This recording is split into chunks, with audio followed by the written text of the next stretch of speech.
What if a single storm could change the rest of your life? Graham Whitaker was a man who had everything: wealth, success, and a corner office in Boston's tallest tower.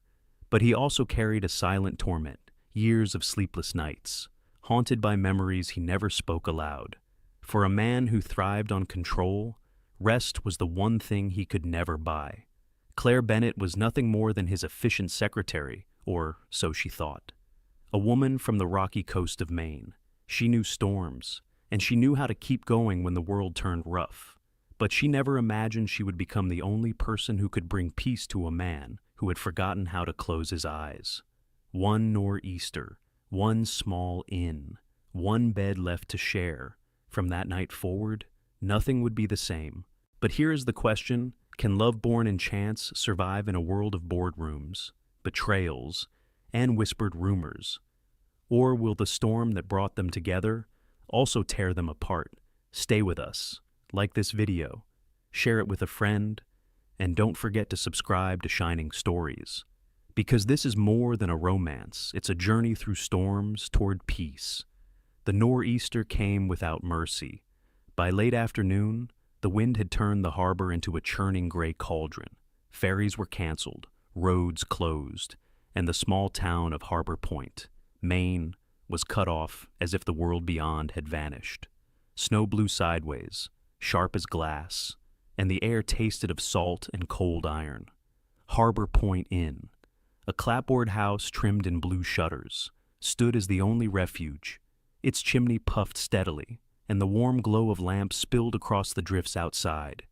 Travelers who had planned to pass through now crowded its foyer, stamping boots, shaking off coats, and begging for rooms. Graham Whitaker, tall in his dark overcoat, stood stiffly by the counter. His phone showed a dozen missed calls from Boston, his company's headquarters. He could manage a billion-dollar merger, but not a storm. He hated delays, disruptions, anything beyond his control. Worst of all, he dreaded the night ahead. For years, sleep had been his enemy. Insomnia kept him pacing penthouse floors while the rest of the world rested. Beside him, Claire Bennett tightened her scarf.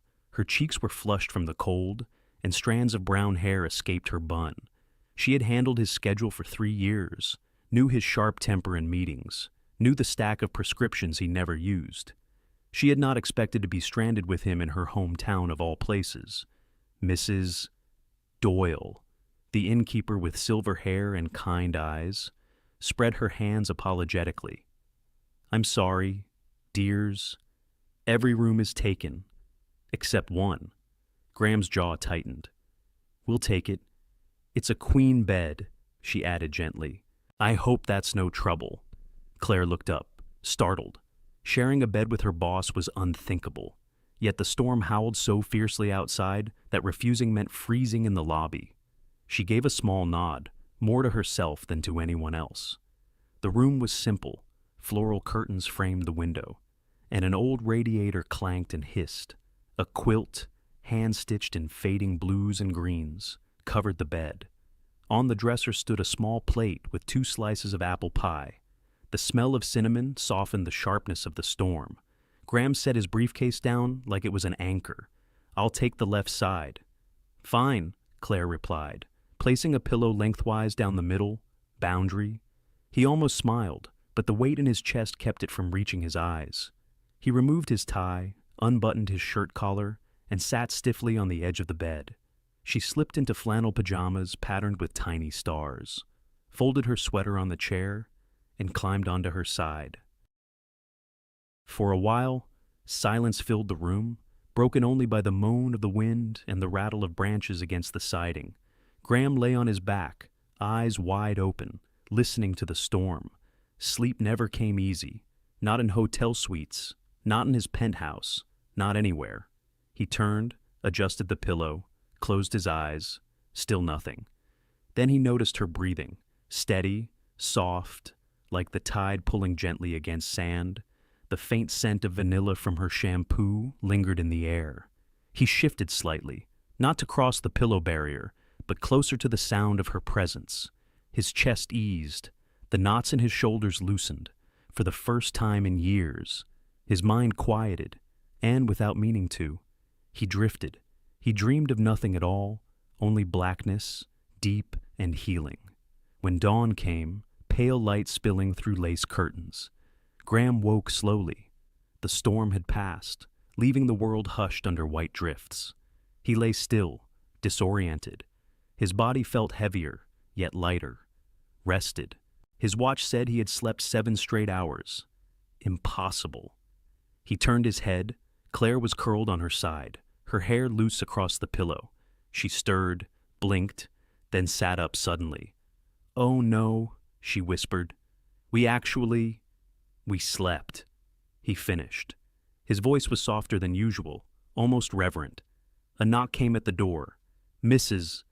Doyle called cheerfully. "Breakfast is ready." "Sweethearts?" Claire's eyes widened. "Sweethearts." Voices drifted from the hallway. Other guests whispering, chuckling. Rumors already bloomed like frost on glass. By the time they reached the dining room, locals on Facebook were posting about the mysterious Boston man and the girl who once lived down the street. Claire kept her gaze on her oatmeal, cheeks red. Graham ate quietly, but inside his thoughts were racing. He had slept, deep, unbroken sleep, not from medicine, not from exhaustion, from the simple closeness of another human breath. As they packed to leave, Claire pulled her coat tight. "Let's just forget this happened." "Of course," Graham said. His tone was calm, but his eyes betrayed something else. They stepped out into the bright morning. The inn sign creaked above them, snow glittered across the harbor, and the world looked deceptively ordinary. Yet neither of them felt quite the same. They told themselves it was a passing accident, a night swallowed by a storm. But some nights are never just accidents. The smell of bacon drifted down the narrow hallway of Harbor Point Inn. Coffee percolated, and dishes clattered softly in the dining room. Guests gathered in clusters, voices rising and falling like the tide. What should have been an ordinary New England breakfast felt more like a town meeting, with Graham and Claire as the main agenda. Claire hesitated at the doorway, clutching her gloves. Her stomach knotted. She could already feel eyes turning. A hush spread across the room, brief but sharp, before conversation resumed in deliberate whispers. She forced herself to step in, her boots clicking softly on the wood floor. Graham followed, shoulders squared, expression unreadable. He looked like a man walking into a boardroom where rumors had already poisoned the deal. His dark coat was perfectly pressed, hair in place, every movement measured, yet no amount of polish could erase the faint blush that touched his jaw. They sat at a small table near the window. Outside, snow glistened, the harbor still hidden under mist. Inside, every fork scraping against china seemed to echo. Claire lowered her gaze to the oatmeal placed before her. She stirred slowly, though she wasn't hungry. Across the room, a young mother leaned toward her friend. "They say they only had one room left," she murmured, not quite low enough.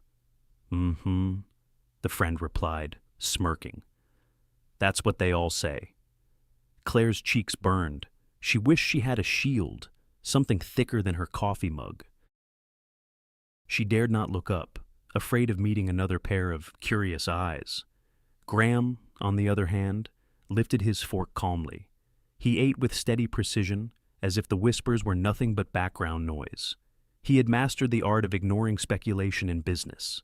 Shareholders often spun worse. But here, the chatter felt different, more intimate. It tugged at something unprotected in him. Claire noticed his stillness between bites. "You don't have to sit through this," she said softly, though her voice trembled. He didn't look at her. Running away only confirms what they're already thinking. Her eyes widened. "You care what they think." He paused, fork midair. "I care about control." The words dropped between them like stones. She turned back to her oatmeal, trying to hide the sting. For her, control had never been an option. Life in a small town meant gossip was part of the air one breathed. What mattered was how one met it with humor, with grace, or with fire. An older couple at the next table leaned in. The woman, gray hair neatly pinned, whispered a little too loudly. That poor girl, caught up with a man like him. Though, maybe it's for the best. He looks like he hasn't slept in years." Claire wanted to vanish. She folded her napkin, fingers trembling, but then another voice rose. Mrs. Doyle, bustling between tables with a pot of coffee, laughed warmly. "Now, don't be cruel. Sometimes the Lord works in strange ways. Maybe sharing a bed cured him better than any pill." The room chuckled, cups clinked, Graham froze, for one breath, then two. He did not move. Her words pierced deeper than the whispers, deeper than the rumors. Could it be true? Could a night of steady breathing beside another person undo years of sleepless torment? Claire glanced at him. His fork rested untouched, his hand suspended above the table. For once, the shield slipped. She saw not the CEO who commanded rooms, but a man startled by hope. She swallowed. "You did sleep, didn't you?" He didn't answer, not with words. His eyes flicked to hers, dark with something she could not name, then back to his plate. The dining room buzzed on. Children asked for more syrup. Chairs scraped. Yet between them, silence thickened. Claire tried to fill it. People will forget by noon. They always do.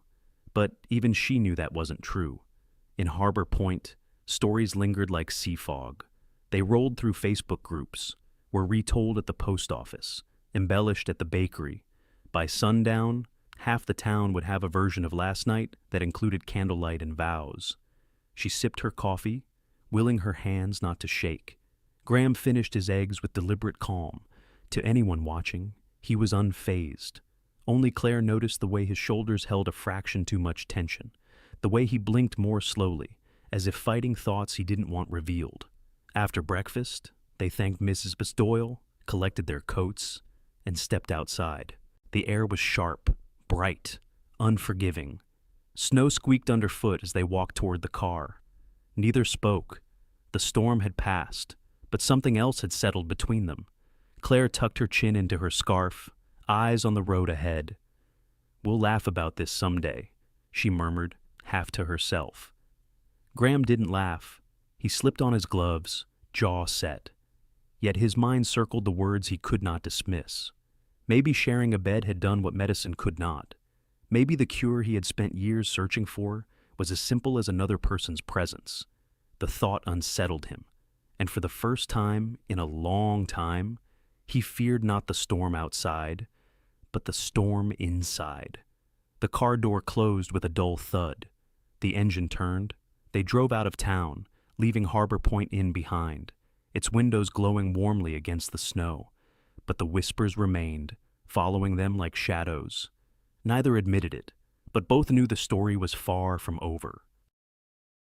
Boston was bright and brittle in late February. Snow crusted along the edges of sidewalks, steam rising from grates in the financial district. Graham Whitaker returned to headquarters with his usual air of command. Yet those closest to him noticed the faintest change. His steps were less clipped. The circles under his eyes, though not gone, had softened. He had slept once, and the memory clung to him like a secret he refused to admit. The boardroom smelled faintly of polished oak and strong coffee. The executive council had gathered, faces sharp with concern. These were men and women who lived by quarterly reports and forecasts. But today their agenda was personal. Graham's health had become impossible to ignore. "Mr. Whitaker," one of the directors began, "we've consulted with your physician. The recommendation is clear. If we expect you to lead effectively, we must address your insomnia. It is not optional anymore." Graham bristled. He hated the word must. His jaw flexed, eyes narrowing. "I manage." "You don't," another replied gently. "We've all seen it. The fatigue in meetings, the restless pacing. Your mind is sharp, but your body is burning out." Silence pressed on the room until the door opened. Dr. Harris, his longtime physician, entered with a folder tucked under his arm. He was calm, clinical, yet firm. He set the folder down, opened it, and began to outline what he called a rest protocol. "First," he said, "a fixed bedtime, 10:30, no exceptions. Your body must relearn rhythm. Second, Breathing techniques, slow inhalations, measured exhalations. They sound simple, but they calm the nervous system. Third, no screens after 9. Light disrupts melatonin. Fourth, and this is crucial, a buddy system. Someone must hold you accountable. You've tried on your own for years. Graham, you need another presence. The words stung. Graham leaned back in his chair, face a mask of disbelief. You expect me to have a babysitter? No. Doctor, Harris replied evenly. An ally, someone who will ensure you follow the plan. Without that, the rest is meaningless. The board exchanged glances. Then Victor, his cousin and CFO, spoke with deliberate weight. We've discussed options. Claire Bennett already manages your schedule. She knows your patterns, your resistance. She is steady. She will oversee this protocol. The room fell silent.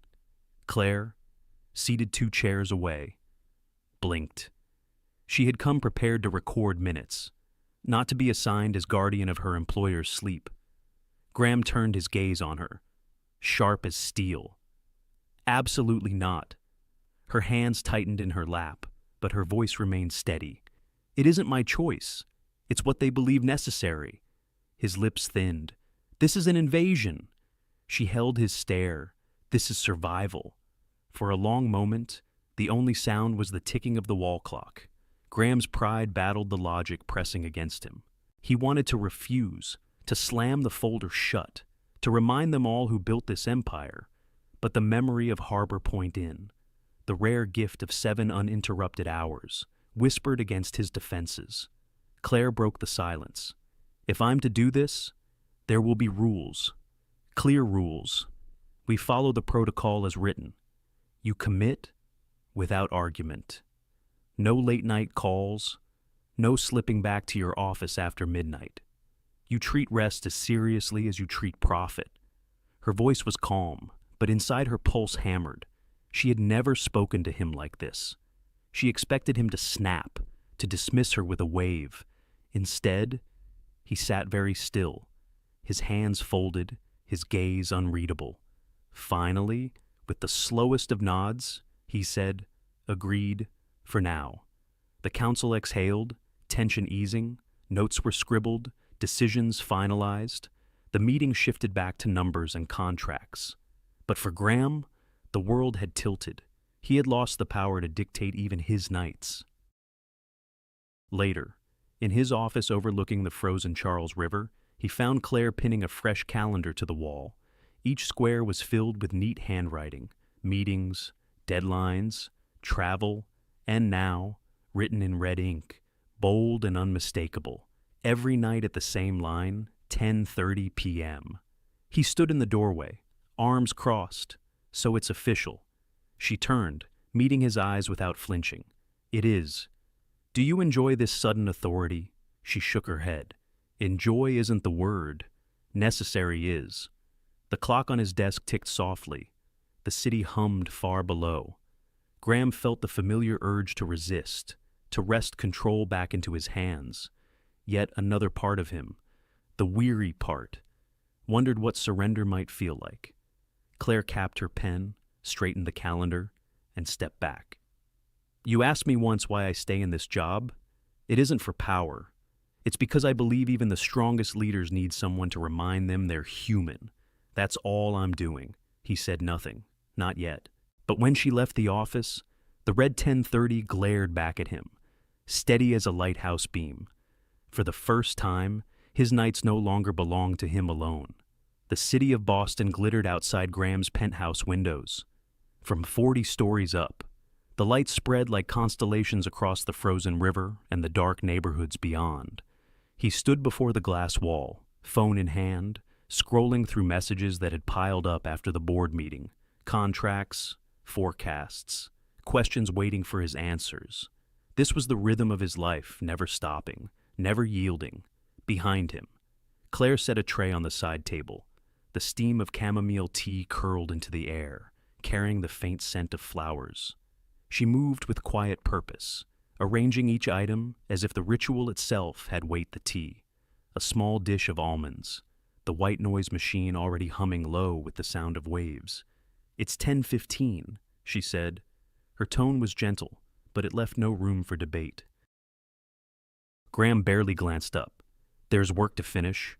There will always be work," she replied, folding her arms. "But tonight, you stop at 10:30. That was the agreement." He exhaled sharply through his nose. Agreements, contracts those he understood. But surrendering control of his own nights felt foreign, almost humiliating. Yet he could not deny the quiet exhaustion pressing behind his eyes. He looked at her, saw the steadiness in her gaze, and, for reasons he didn't name, set the phone down. Claire dimmed the lights until the room glowed amber. The glare of screens softened into shadows. She handed him the warm mug. The tea smelled faintly of apple and hay, its surface trembling in his hand. He raised it to his lips reluctantly, but the warmth spread down his chest, easing the tightness he carried like armor. At 10:25, she sat across from him. "We'll try the 4-7-8 breathing," she said. "Inhale for 4 counts, hold for 7, exhale for 8. It slows the body." He arched a brow. "Sounds like nonsense. Try it anyway." They began together. Inhale, hold, exhale. The first round made him restless, his shoulders twitching as if fighting restraint.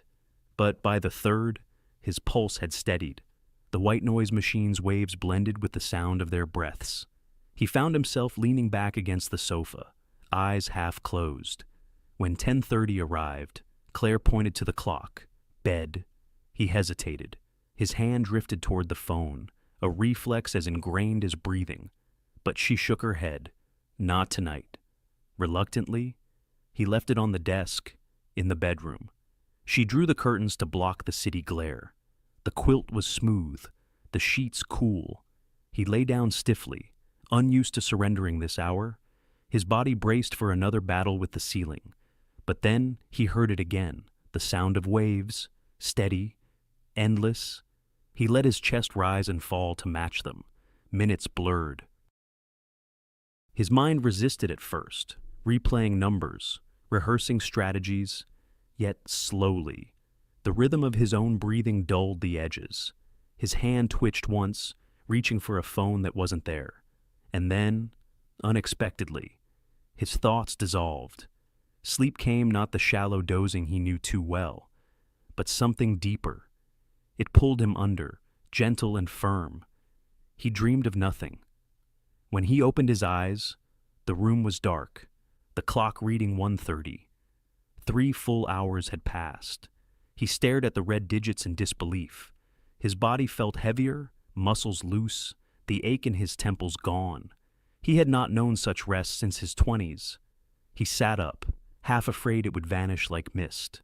In the next room, the soft scratch of pen on paper told him Claire was still awake, making notes in her planner. He padded to the doorway. She looked up, startled, a pencil between her fingers. "You slept," she said quietly. "For 3 hours," he admitted. The words felt both fragile and monumental. A small smile curved her lips. That's a start. He wanted to argue, to downplay it, to insist it meant nothing. But gratitude pressed too strongly against his chest. He only nodded, retreating before the moment could stretch. The next morning, Claire stood in his office with a red marker. On the wall calendar, she drew a line through the square for February 22nd. Beside it, she wrote, Night 2, Success. Graham entered, tie already knotted, jacket sharp. He paused at the sight of the red mark. "You're keeping score." "Of course," she said. "Progress matters." He shook his head, but a reluctant smile tugged at his mouth. The smallest thread of trust had been spun, fragile as glass, yet undeniably real. And for the first time, the thought crossed his mind. Maybe she wasn't just enforcing a schedule. Maybe she was giving him back pieces of life he had long surrendered. The invitation had arrived on heavy cream-colored paper, embossed with silver ink. A fundraising gala for the Boston Aquarium, hosted in the glass-walled hall that overlooked tanks of drifting jellyfish. Graham had declined such events before. They were full of handshakes, shallow promises, and cameras that caught every strained smile. But this time, the board insisted he attend. A CEO absent from society pages was a CEO rumored to be unwell. Claire helped him prepare, straightening the lapel of his black tuxedo. Adjusting the bow tie, he never seemed to get quite right. Her hands brushed his collar briefly, and he caught the faint scent of lavender from her lotion. She pulled back quickly, her professionalism like a shield. The aquarium hall shimmered in blue light. Jellyfish floated like ghosts in the tanks, their tendrils glowing faintly. A string quartet played near the entrance, their bows moving in slow unison. Waiters glided with trays of champagne, glasses clinking. Claire stayed close, clipboard tucked discreetly in her bag, though it was hardly needed here. She tracked the schedule in her head, kept watch on conversations, noted which philanthropists lingered near Graham. He moved among them with practiced grace, his smile controlled, his words precise. To the casual observer, he looked entirely at ease. Only she noticed the way his fingers brushed the edge of his glass too often, grounding himself. Hours passed in a blur of introductions and speeches. Graham gave a brief address, thanking donors, his voice resonant beneath the vaulted ceiling. When applause rose, Claire caught the flicker of weariness in his eyes. At last, it was over. The crowd began to disperse into the cold February night. Graham loosened his tie, shoulders sagging as they reached the car. Inside the warm leather interior, he leaned back and closed his eyes. For the first time in her memory, he fell asleep beside her.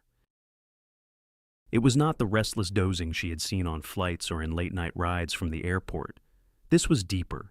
His jaw unclenched, his breathing slowed, his hands relaxed in his lap. She turned her head, watching him in the dim glow of passing streetlights. In repose, his face looked younger, almost vulnerable. She wanted to let him rest forever in that peace. The driver stopped at a red light.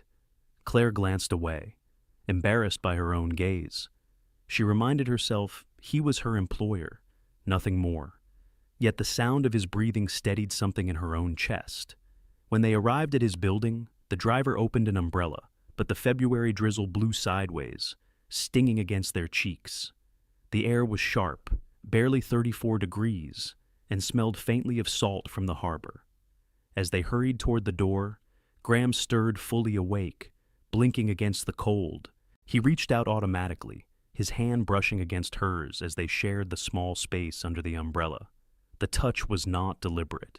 It was the kind of accident that could happen to anyone. Two people navigating a slick sidewalk. One umbrella, hands shifting, but the jolt of warmth startled them both. Claire froze. His hand hovered just beside hers, their knuckles grazing. For a heartbeat, the world seemed to pause. The rain blurred into background hiss. The city lights softened. She felt her own pulse quicken, an ache rising in her chest. He did not pull away at once. His eyes met hers in the shadows. Unreadable, but not cold. Something unspoken passed between them. Fragile, dangerous, undeniable. Then, with quiet precision, Graham withdrew his hand, slipping it into his coat pocket. Claire followed, adjusting her grip on the umbrella. They walked the final steps in silence, both aware of the line they had nearly crossed. At the entrance, the driver held the door. Graham murmured thanks, his voice steady again, as if nothing had happened. Claire stepped inside, removing her damp scarf, willing her cheeks to cool. In the elevator, the quiet was heavy. She focused on the glowing numbers above the doors. He stood beside her, hands folded, expression neutral. But the air between them vibrated with the memory of that fleeting contact. When the doors opened, he turned slightly toward her. "Thank you," he said, his voice lower than usual, for what she asked, almost too quickly, for tonight, for everything. She nodded, unable to trust her own words. The elevator closed behind her as she stepped out, leaving him alone with the silence. The door to his penthouse shut softly, but her presence lingered like the faint trace of rain on his skin. That night, as she wrote notes in her planner, Claire's hand paused over the page. She could still feel the ghost of his knuckles brushing hers, the heat that had startled her more than the winter air. She closed the notebook, pressing it shut. Some boundaries were meant to hold, and yet, when she turned off the lamp, the memory followed her into sleep. The boardroom smelled faintly of polished oak and coffee gone lukewarm. Graham sat at the head of the table, sleeves buttoned crisp, jaw set tight. Claire arranged notes at his side, her pen tapping once against the folder before she caught herself. The doors opened, heels clicked across the floor, steady, confident. Meredith Shaw walked in as if she had never left. Her hair gleamed, styled into soft waves that framed a face sharpened by ambition. A navy suit hugged her frame, pearl earrings catching the light. She carried no papers, no laptop, just presence, the kind that filled every corner of the room. Meredith will be joining us as a PR consultant, one of the directors announced. She'll help us manage the growing public interest in leadership changes. Claire's stomach tightened. She had heard the name in passing, always spoken with a mix of admiration and warning. Meredith, the former fiancé. Meredith, the strategist who could turn a rumor into a headline or erase one. Graham's expression barely shifted. Only the smallest flicker in his eyes betrayed recognition. He offered a nod, formal, detached. Claire pretended to keep writing, though her hand slowed across the page. As the meeting unfolded, Meredith's voice carried with authority. The company cannot afford distractions, personal stories, office gossip, even harmless speculation. These undermine investor confidence. We must protect the image of leadership. Her gaze lingered just long enough, on Claire. The words landed like stones. That night, whispers moved through the office. On the local business blog, a headline hinted at impropriety between the CEO and his assistant. Screenshots circulated on group chats, grainy photos of them leaving the aquarium gala. Claire kept her head down, but her ears caught the murmurs. Days later, something worse happened. Claire arrived at her desk to find her laptop missing. The IT team insisted they had no record of her checking it in. Hours later, a confidential bid document appeared online. Figures, proposals, details only a handful of people had access to. Reporters called within the hour. Phones rang with relentless urgency. Headlines sharpened Whitaker Group in turmoil. Breach of trust inside Boston's boardrooms. By noon, Claire's name was on everyone's lips, not loudly, not directly, but whispered, the way suspicions always are. She stood in the hallway outside the boardroom, folder pressed to her chest. Inside, voices rose, sharp with blame. Meredith's tone cut through, calm but damning. Leaks often come from the lowest point of access. An assistant, a contractor, someone overlooked. Claire's face burned. She wanted to storm in, to defend herself, but her feet refused. She waited, listening. When the doors opened, Graham emerged. His expression was carved from stone, eyes forward, lips sealed. He did not meet her gaze. For a moment, the air between them felt colder than the February rain outside. She searched his face for reassurance, for even the smallest sign of belief. Instead, silence. She turned back to her desk, sat down slowly, and opened a notebook with shaking hands. The page blurred as she wrote a line that made her heart ache. What if I don't belong here anymore? That evening, she packed her bag carefully, tucking her pen into its sleeve, folding her scarf across the top. The office lights dimmed, the hum of computers fading into stillness. She paused at the doorway, looked once at Graham's closed office, then left, without a word. The city air bit at her cheeks. Her thoughts swirled louder than traffic. She had given her steadiness, her patience, her quiet hours of care. Now she was a convenient suspect, her name tangled in whispers she could not fight. As she walked toward the train, Claire thought of Harbor Point, of salt air and stormy nights where life had felt simpler. A part of her longed to vanish back there, away from suspicion, away from boardrooms filled with half-truths. She had not decided yet, but the idea of leaving had already taken root. The letter arrived on a gray Tuesday, folded in an envelope that smelled faintly of sea air and paper kept too long in a drawer. Claire found it tucked among bills and advertisements, her name written in neat black ink. She carried it to her small apartment's kitchen table, placed her hand over the seal, and waited before opening. Something in her chest told her this letter might shift the ground beneath her feet. Inside was an invitation. A 3-month position at a community project in Bar Harbor, an arts and culture initiative meant to revive the town square, bring local shops back to life, and create a space for young people to gather. The stipend was modest, but enough. More than enough for rent and groceries in Maine. And more than that, it meant home. She set the paper down and stared at it. Her father's health had been wavering. The calls from her sister always ended with, "He won't say it, but he's tired. He misses having family close." Claire thought of the creak of the old screen door, the way her father leaned on it while watching the tide come in, his eyes squinting against the wind. Boston felt very far away in that moment. She brewed tea, chamomile with honey, and sat by the window. Outside, the city's clamor carried up from the street horns. Footsteps, the hum of buses. None of it sounded like home. She closed her eyes, and in memory she heard the sea, waves crashing against rocks, gulls crying above, the kind of sounds that sank into your bones if you grew up by the water. The job at Whitaker Group had given her a salary, stability, even a strange kind of importance. But lately it had also given her whispers, suspicion, and nights staring at the ceiling, wondering if she was being foolish to stay. Her fingers traced the edge of the letter again. She imagined mornings walking down Main Street in Bar Harbor, salt air thick in her lungs, stopping at the bakery where she once worked summers. She imagined evenings with her father at the kitchen table, eating chowder with oyster crackers, talking about the old days. The choice was not simple.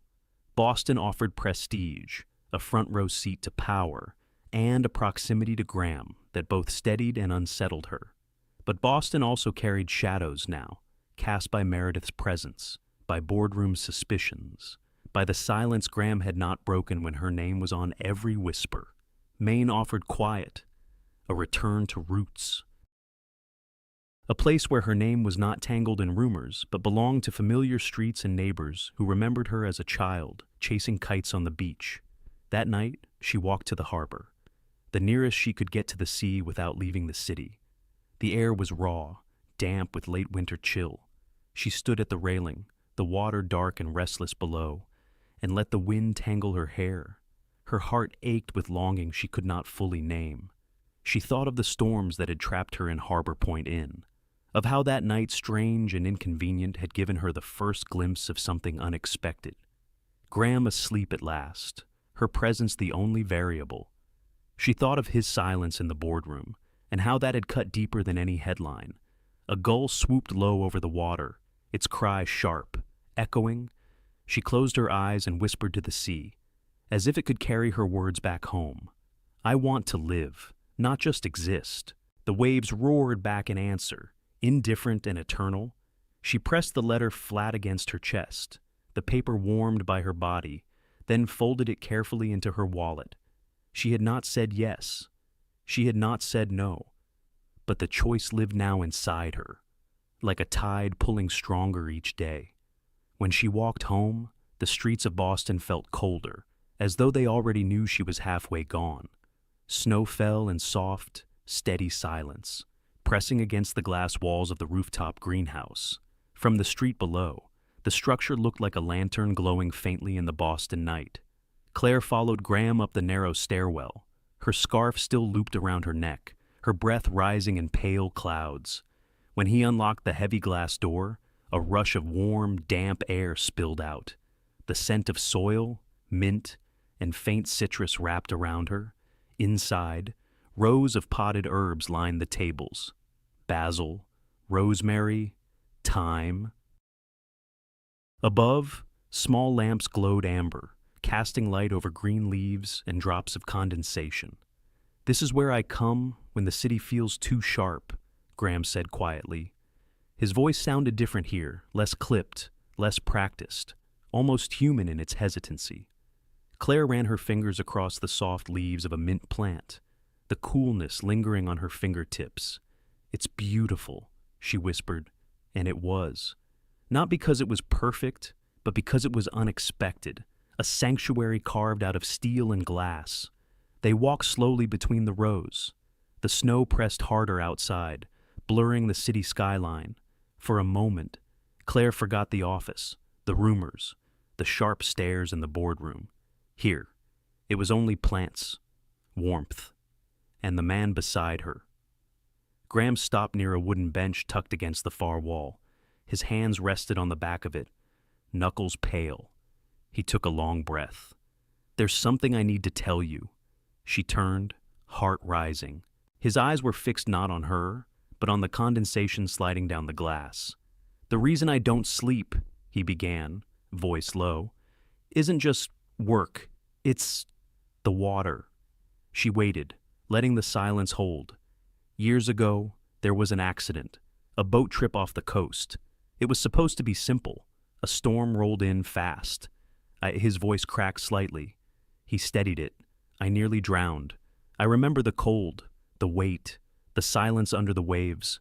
Since then, whenever I close my eyes, it's like I'm back there, fighting to breathe." Claire's throat tightened. She wanted to reach for him, but she held still. She knew the fragility of confessions like this. They needed space. He pressed a hand against the glass wall. "That night at Harbor Point Inn, I don't know why, but for the first time in years, I slept. Because you were there. Your breathing, your presence. It anchored me." Her eyes stung. Not from pity, but from the rawness of his honesty. He was a man carved of discipline and steel, yet here he was, admitting the softest truth. "I thought it was an accident," he said. "One night, nothing more. But it wasn't. Every time since, when you're near, I sleep. It terrifies me how much I need that." She stepped closer, her boots quiet on the wooden floor. The warmth of the greenhouse wrapped around them, but the space between their bodies was charged with something colder, sharper, fear, desire, truth. "Graham," she whispered, finally letting his name fall with gentleness. "Needing someone doesn't make you weak. It makes you human." His eyes met hers then, clear and searching. For once, he did not shield them. A stillness spread through the room, deeper than silence. Claire felt the rapid thrum of her own heart, the tremor in her hands. She had told herself she would never cross this line. Yet here, surrounded by the scent of mint and damp earth, the line blurred until it was gone. He moved first, slowly, as if afraid to startle her.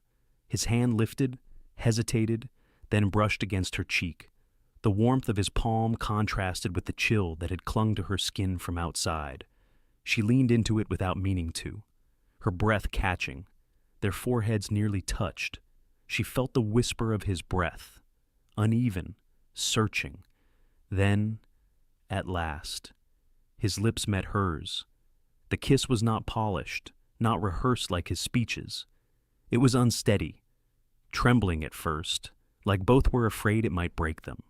But beneath the hesitation was something solid, certain, a truth they had both carried quietly until now.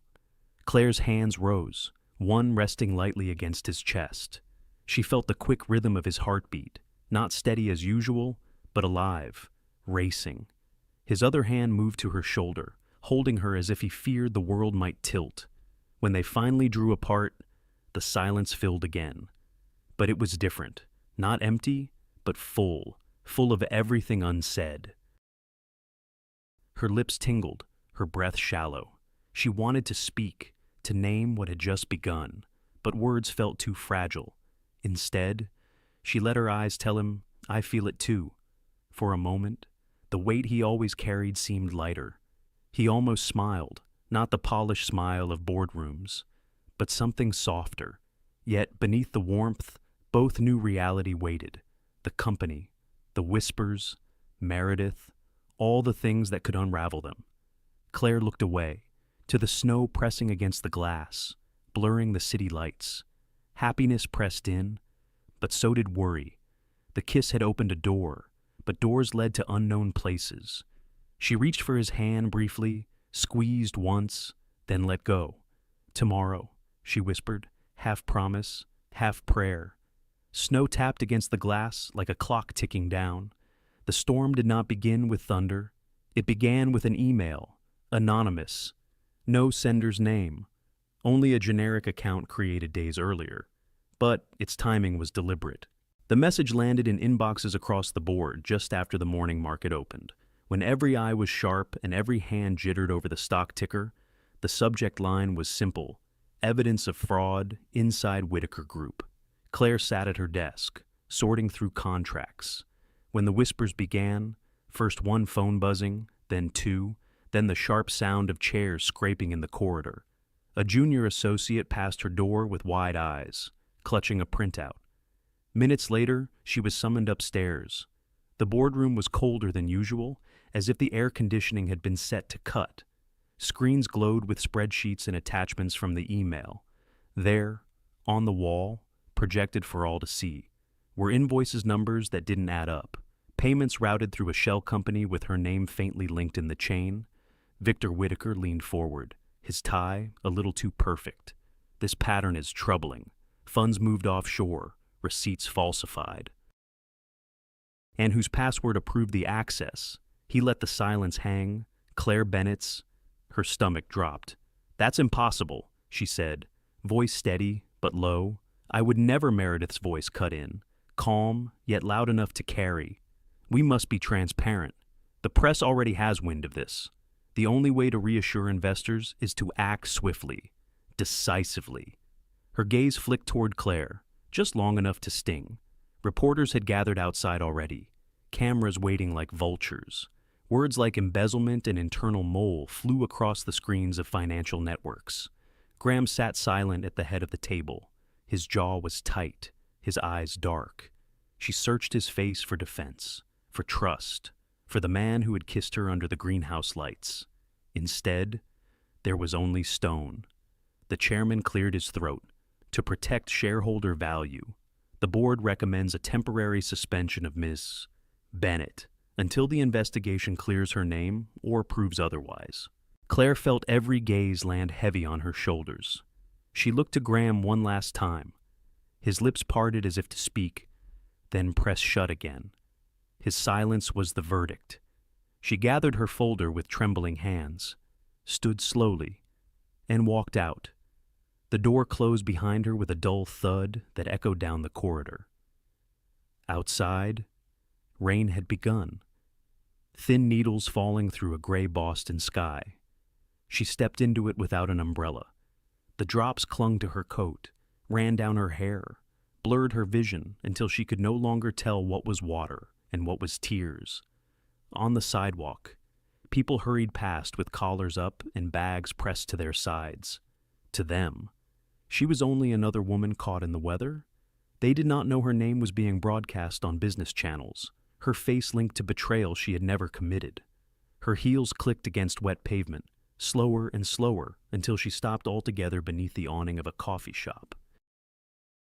Through the glass she saw warmth, steam, laughter. For a moment, she wanted to step inside, to disappear into ordinary life where no one knew her story, but her legs would not move. She pulled her phone from her pocket, scrolled past missed calls, past headlines, and stopped on a single photograph.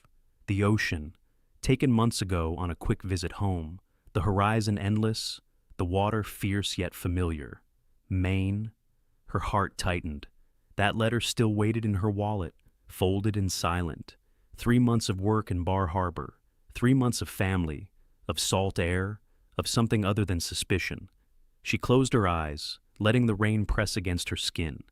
Boston felt colder now, colder than any winter storm. For the first time, she let herself wonder if she belonged somewhere else entirely. The office felt different once she was gone. For days, Graham moved through meetings like a man half present, his words measured, his face unreadable. But every night, when the clock struck 10:30, the calendar mocked him with red ink. Without her there to enforce it, the ritual collapsed. The silence of his penthouse pressed harder. sleep slipping through his fingers again. Claire, meanwhile, found herself unwilling to vanish quietly, alone in her apartment. She replayed the accusations until anger outweighed humiliation. She had not leaked anything. She had not betrayed him. If she walked away without proof, the lie would remain. So she called Daniel, an IT engineer she trusted, over coffee in a quiet corner of a Back Bay diner. They spread files across the table. The email didn't just appear, Daniel said. It was sent from somewhere. And people are careless when they think they're clever. For nights, they traced digital threads, IP addresses, login histories, each breadcrumb leading closer to a familiar name. At last, the trail ended at a townhouse registered to Victor Whitaker. Claire's pulse raced. It wasn't just suspicion now, it was proof. She met Graham privately, sliding a folder across his desk. Inside were the logs, the forged invoices, the financial trail that curved neatly back to his cousin. His eyes scanned the pages, jaw tightening, hands curling at the edges. "You're sure?" he asked, voice low. She nodded. "It's all here." He framed me to cover his own shell accounts, offshore, through a company he controls. For the first time in weeks, their eyes met without walls between them. His voice dropped further. "You shouldn't have had to fight this alone." She didn't answer. The silence was enough. The next day, Graham called an emergency board session. The air in the room buzzed with unease. Meredith sat tall, pen poised like a weapon. Victor lounged with feigned ease, but his tie was knotted too tight, his smile a fraction too sharp. Graham laid the documents on the table one by one. The anonymous email that implicated Claire Bennett did not originate outside. It came from Victor's residence. The invoices were falsified. The funds moved through his shell corporation. The directors shifted, whispering. Meredith's pen stilled. Victor's face paled, then flushed red. "This is a smear," he spat. "You're protecting your assistant. The evidence is conclusive." Graham interrupted. His voice carried no tremor, only steel. "You endangered this company. You betrayed the board. You are finished here." The vote was swift. Victor was removed, escorted from the room with his protests echoing down the hall. For a moment, victory hung heavy in the air. Claire's name was cleared. The truth had spoken. But in the quiet after, she rose slowly from her chair. "This doesn't erase the damage," she said softly. "The press won't care about footnotes or follow-ups. My name is tied to scandal now. If I stay, the company keeps bleeding. If I go, you can start again." Claire. His voice broke against the single syllable. She shook her head. "You know it's true. The shareholders won't rest until I'm gone. And you can't fight every battle at once."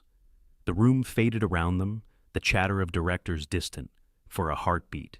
It was only the two of them, standing on opposite shores. Her resignation was written in plain black ink, but the weight of it pressed like stone. She left it on the table, her signature steady, though her hand trembled as she let go. That evening, she packed quietly.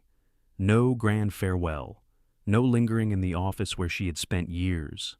She folded her scarves, slid her planner into her bag, and zipped it shut. Graham appeared at her door just as she lifted her suitcase. His face was drawn, the sharp lines softened by something like grief. "You don't have to do this," he said. "Yes, I do." Rain streaked the windows, soft and steady. The city glowed through it, blurred lights against a dark sky.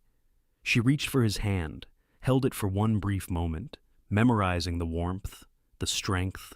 Then she let go. At the bus terminal, the night air was heavy with exhaust and drizzle. She boarded quietly, choosing a seat near the window. As the engine rumbled to life, she looked out once more at Boston, the skyline she had served, the man she had come to love, the life she was leaving behind. In the glass, her own reflection stared back, eyes tired, but certain. The bus pulled into the dark, carrying her north, toward the coast. The wind off the Maine coast carried the smell of salt and wood smoke as Harbor Point gathered for the opening of its new community center. Children tugged at parents' sleeves, Elders leaned on canes, and the whole town seemed drawn by the promise of something fresh, something built to last. Claire stood near the entrance, clipboard in hand, though she hardly needed it. Volunteers had set out chairs, local musicians tuned their instruments, and laughter mingled with the sound of gulls overhead. Her father sat in the front row, wrapped in his old navy coat. His face was thinner than she remembered, his steps slower, but when he looked up at the sign, Seafarers Rest Community Hall, a rare smile lit his features. For the first time in months, pride straightened his shoulders. Claire's heart swelled. She had left Boston in the chill of scandal, but here she was home, surrounded by faces that carried no suspicion, only welcome. The mayor gave a brief speech, followed by the local pastor. Then, as the applause died down, a new figure stepped forward, tall, formal in a dark coat, his hair ruffled by the ocean breeze. Graham Whitaker. Gasps rustled through the crowd. Claire's breath caught. He had not called ahead, had not written. Yet here he was, standing in front of her neighbors, holding a folder in his hands. "I come not only as a businessman," he said, voice steady against the wind, "but as someone who owes this town more than I can say. A storm brought me here once, and it changed the course of my life." His eyes flicked toward Claire briefly, then back to the crowd. "Today, I'm proud to announce the founding of the Seafarers Rest Fund, a grant dedicated to supporting Harbor Point's future, its fishermen, its youth, its families." Applause rose, genuine and surprised. Claire's father wiped at his eye with the corner of his glove. When the ceremony ended and the crowd dispersed toward the hall for coffee and pie, Graham lingered by the edge of the field. Claire approached slowly, her pulse loud in her ears. "You didn't tell me you were coming," she said softly. "I wasn't sure I could," he replied, "not until I was standing here." They walked together down the narrow path toward the lighthouse. Its white tower rose against the darkening sky, the beam beginning to sweep the horizon as dusk gathered. Snow clung to the rocks, and waves crashed below, throwing up mist that dampened their coats. At the base of the lighthouse, Graham turned to face her. His usual armor was gone. In its place was a man stripped of pretense, holding something small in his hand. "I've spent years measuring my worth in numbers," he said quietly. "But the only measure that matters now is whether I can build a life with you. Not contracts, not headlines, just us." He opened the small velvet box. Inside was a simple gold band, unadorned except for the engraving on the inside.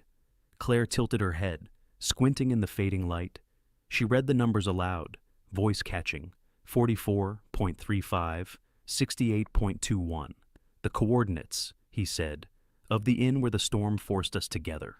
The night I slept for the first time in years." Her breath trembled out. The wind whipped around them, carrying gull cries and the steady pulse of the sea. Claire pressed her hand to her mouth, tears hot against the cold air. She had imagined this moment in fragments, but never with such rawness, such weight. "Yes," she whispered, her voice breaking, then louder, steadier. "Yes." Graham slipped the ring onto her finger. His hands shook slightly, not from the cold, but from the enormity of it. They embraced, and for a moment the world shrank to only the two of them. Her cheek pressed against his chest. She could hear the thunder of his heart. His coat smelled faintly of cedar and salt. When they finally drew back, the lighthouse beams swept over them, a circle of light anchoring the promise they had just made. "I don't care what the board thinks. I don't care what headlines say," he murmured. "I care about you, about us." She smiled through tears, brushing wet hair from her face. "Then, let's find a place where none of that matters. A home that looks out on the bay." He nodded, his eyes shining with something uncharacteristically unguarded. "A home," he echoed. The waves crashed below, steady, eternal, as if sealing their vow. The cottage stood at the edge of the bay, its shingles weathered gray by salt wind, its windows wide to the horizon. Every morning, light spilled across the water and into their bedroom, touching the quilt they had chosen together. From that bed, they could hear the tide breathing against the rocks, steady as a heartbeat. On the dresser sat a framed photograph from their wedding, a simple ceremony, held on the bluff above Harbor Point. Claire's hair lifted by the wind, Graham's arm wrapped firmly around her, the lighthouse beam sweeping across them like a blessing. Another photo hung at Harbor Point Inn, donated by Mrs. Doyle herself, a reminder that storms can bring strangers together and rewrite their lives. Life here was smaller, but richer. Claire kept herbs in pots on the porch, mint and basil much like the ones that had once grown in the greenhouse. Graham stacked firewood in neat rows by the door, learning the rhythm of an axe splitting logs, a sound far different from the buzz of a trading floor. And every evening, without fail, the clock reached 10:30. The ritual never left them. Claire brewed chamomile tea in a chipped blue pot. Graham dimmed the lamps to golden pools of light. Screens went dark, replaced by the hush of waves played softly through the small speaker on the nightstand. They breathed together 4, 7, 8, until the rhythm pulled him gently under. He still marveled at it. Years of torment, nights pacing marble floors, vanished in the quiet presence of the woman beside him. Each morning, he woke rested, the miracle no less precious for being repeated. One Saturday, children gathered at the saltwater pool they had built near the docks. Graham had insisted on funding it. Claire had insisted it include lessons.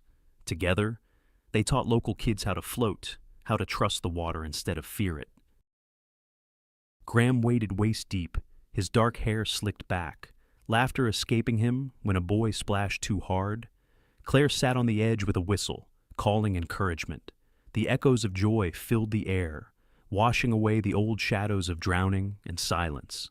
Graham no longer carried fear alone. He carried purpose. With her hand steady in his, evenings ended with simple meals, clam chowder, bread from the bakery, blueberries in summer. They sat on the porch as the sun sank low, gulls circling, the water blushing pink. Sometimes they spoke of the day. Sometimes they simply listened. Silence.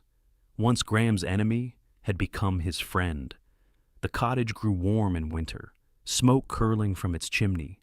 Snow fell heavy, muffling the world. Claire lit candles. Graham stirred logs in the stove, and the house felt like a safe pocket against storms. And always, at 10:30, they returned to the bed, to the ritual that had once been forced, now chosen, to the comfort of knowing that rest was not weakness, but trust. There were no boardrooms here, no anonymous emails, no whispers that could bruise her name. There was only the steady breath beside him, the curve of her body beneath the quilt, the knowledge that the worst storms had passed. One night, as they lay in darkness, Graham whispered, "I used to think peace was impossible." Claire touched his hand, tracing the ring engraved with coordinates. "Sometimes peace is just a habit you choose to keep." He smiled against her hair. Habit, ritual, love, all the same in the end. The lighthouse beam swept the bay outside, its light circling, eternal, inside. Two souls rested, not in perfection, but in presence. And so, the story came full circle from a strange bed in a crowded inn, to the bed they now shared for life. Because peace, after all, is not a prize one earns. It is a rhythm, a promise kept each night at 10:30, together. And for you, listening now, where do you sleep most peacefully, and who rests beside you when you do? Life has a way of testing us in storms we never expected. For Graham and Claire, it was not boardrooms, wealth, or polished success that gave them peace, but the simple act of resting side by side, sharing trust in the quiet hours of the night. The lesson is this: sometimes what we need most is not more control, not more achievement, but the courage to let someone in. Healing often begins not with grand victories, but with small rituals, a cup of tea before bed, a voice that calms, the steady presence of another heart beside ours. As we grow older, we learn that peace is not given by the world outside. It is built in the small, repeated acts of love we allow ourselves to receive, and often it is born from the very storms we thought might break us. So, the next time life feels unsteady, remember, rest is not weakness, And leaning on another is not failure. It is in our shared humanity and laughter, in forgiveness, in simple presence that we find the strength to sleep in peace. Thank you so much for spending your time with us and joining this journey through storms, love, and peace. If this story touched your heart, please give it a like. Share it with someone who might need a little light today. And don't forget to subscribe to Shining Stories for more heartfelt tales. Your support means the world, and together, we can keep bringing stories that inspire, comfort, and remind us all of the beauty in life.